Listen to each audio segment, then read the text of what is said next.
네, 기도함으로 오늘 새벽 기도 시간 시작하도록 하겠습니다. 하나님 감사합니다. 어제 하루를 잘 보내게 하시고 오늘 토요일 아침을 맞이하게 하시니 감사합니다. 하나님, 저희가 말씀을 읽습니다. 말씀을 읽을 때 성령님께서 저희에게 한 단어와 한 문장, 한 구절로 말씀을 붙잡게 하시기를 원합니다. 그 붙잡은 말씀으로 오늘 살아갈 수 있게 해주십시오. 그리고 오늘 살아갈 때 그 말씀을 계속해서 되뇌이게 해주시고 그 되뇌이는 말씀이 저희의 삶 가운데 능력으로 나타나게 해주십시오. 예수님의 이름으로 기도드립니다. 네, 네, 안녕하세요. 토요일입니다. 좋은 토요일입니다. 네, 안녕하세요. 안녕하세요. 네, 권사님 안녕하세요. 네, 오늘 성경 본문은 마태복음 10장 16절에서 23절입니다. 마태복음 10장 16절에서 23절입니다.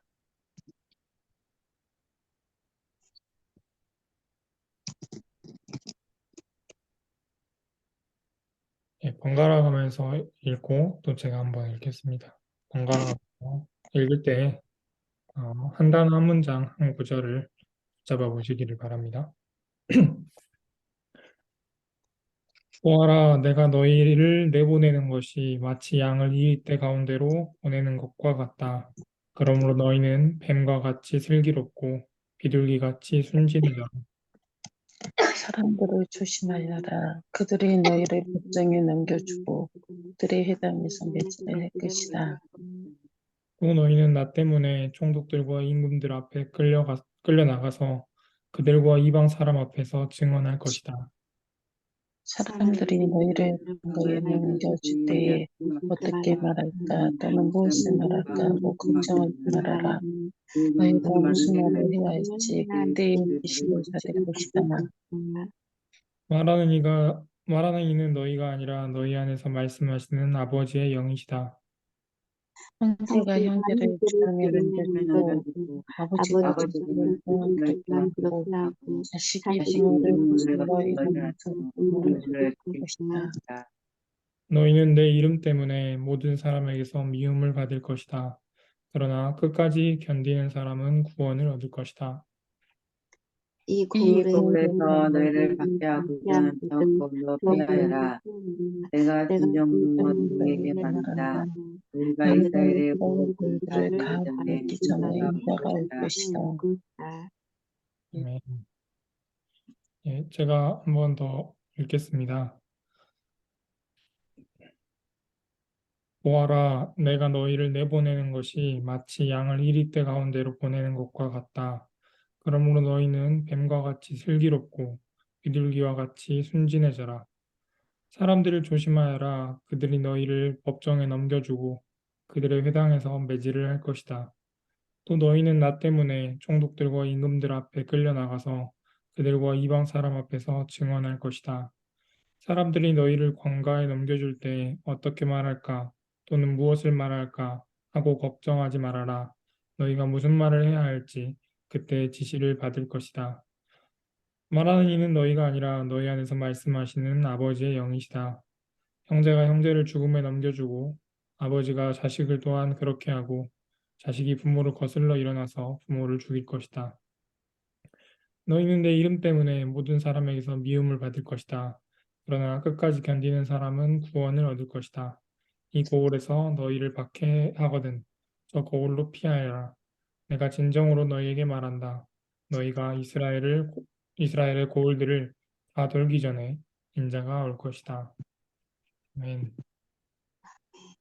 근데 한 두 분 정도 이렇게 붙잡은 말씀이 있으시면 나눠주시면 좋겠습니다. 걱정하지 말아라. 예, 장로님 감사합니다. 걱정하지 말아라.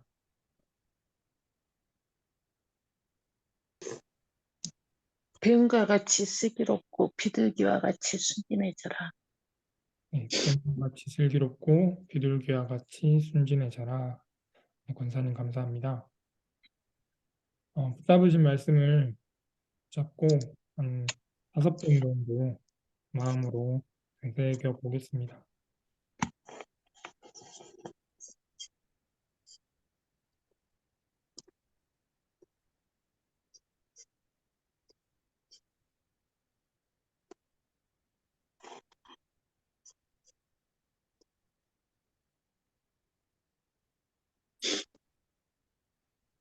네, 또 오늘 하루 지내시면서 붙잡은 그 말씀을 계속해서 되뇌어 보셨으면 좋겠습니다. 제가 붙잡은 말씀은, 제게 오는 말씀은 내가 너희를 내보내는 것이다 였습니다. 오늘 말씀을 읽으면서 조금 두려운 마음이 생겼습니다. 저는 이렇게 법정에 서고 싶지도 않고 이리 속의 양이 되고 싶지도 않은데 또 끌려가고 싶지도 않고 증언하는 것들도 무섭습니다. 그 과정에서 혹시라도 무슨 일이 생기면 어떻게 할까 걱정되고 불안하기 때문입니다. 제자들의 삶도 그렇겠지만 오늘에도 같은 상황들이 분명히 있을 것입니다. 특히 요즘에는 이 사회적 거리두기와 관련해서 기독교인들에 대한 시선이 좋지 않은 것들도 생각났습니다. 어린이들한테 말을 들어보니까 이 친구들한테 놀자고 하면 친구들이 되게 좋아하는데 이렇게 교회에서 놀자고 하면 안 간다고 막 이렇게 이야기하더라고요. 엄마가 가지 말라고 그랬다고 그러더라고요. 그래서 마치 이리 속에 양이 된 것 같은 오늘날인 것을 좀 생각하게 되었습니다. 네, 그럼에도 주님께서 우리를 내보내셨습니다.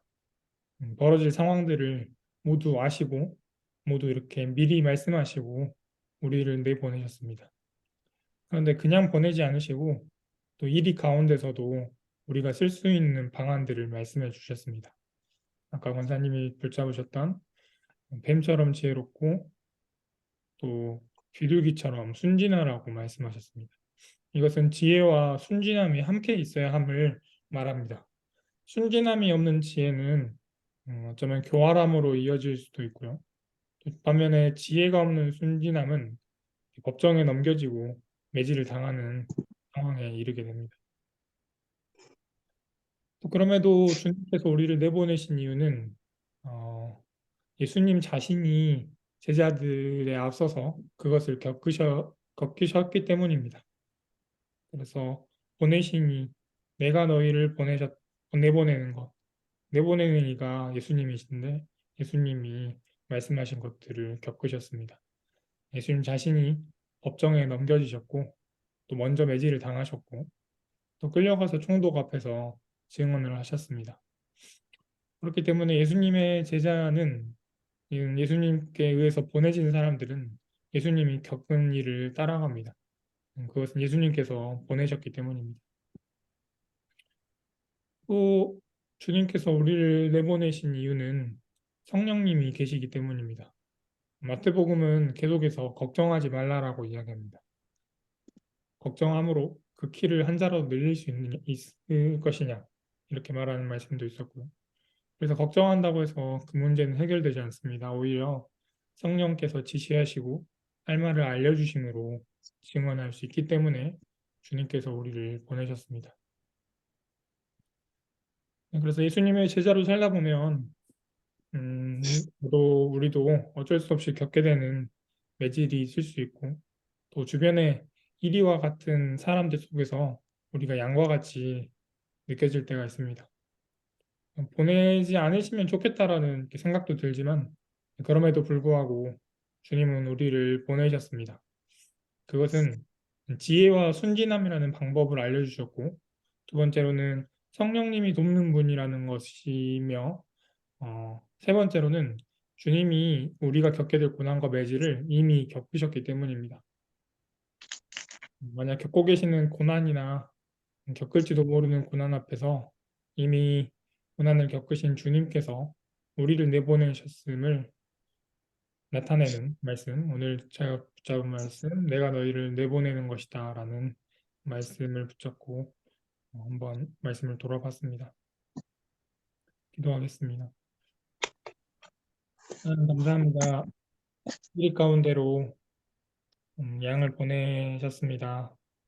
그것이 두렵고 걱정이 되지만 내보내시는 이가 주님이심을 보았습니다.